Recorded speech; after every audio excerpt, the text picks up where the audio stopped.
Good day to doctor and to all my classmates. Today we are going to talk about the Whirlpool turbine. Whirlpool turbine main system is the turbine. So gearbox from the turbine is small, but the gear attached to the generator is big.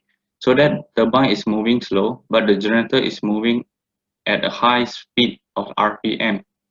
This will make the generator to produce more voltage to the capacitor.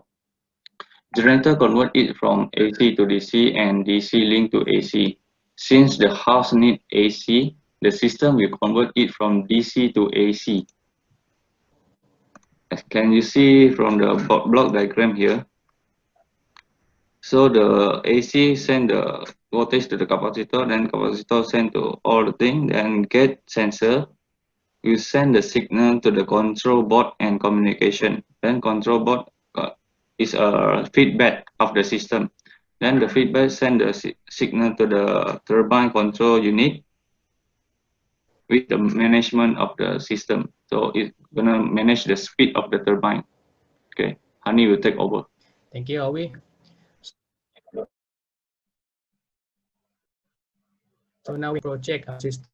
So after the water flow inside the turbine, the capacitor will start to store the voltage. And when the voltage sensor is reached the optimum point in the capacitor, it will send the signal to the gate sensor to close the gate. And after the gate is closed, the power will be generated to the houses through the phase line filter and transformer, which will be upside the voltage.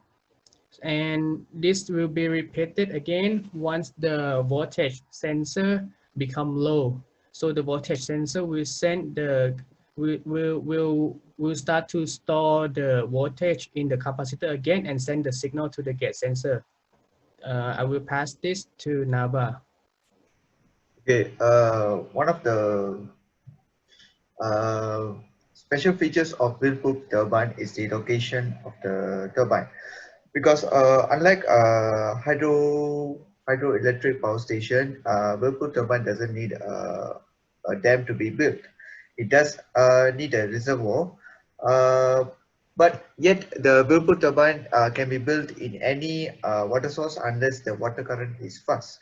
It's because of the design of the Whirlpool turbine, where the water will spin in the Whirlpool design of the turbine, which will drive the turbine in a high speed. I just pass to Arvind. Thank you, Navanithan. Another unique part in our system is the capacitor. Capacitor is an electronic component that stores and releases electricity. So once it has the sufficient electricity, it will transfer it to a powerhouse, which is located not far from our system. So this will signal the gate to be closed and the turbine from spinning. It will stop the spinning. So this means that we can improve or increase the lifespan of our system. So this system will be begin or restart again when the capacitor has become empty. So it will start to store the electricity again. Thank you. So another uniqueness we can take from this system is the materials part, where we would be using concrete and stainless steel.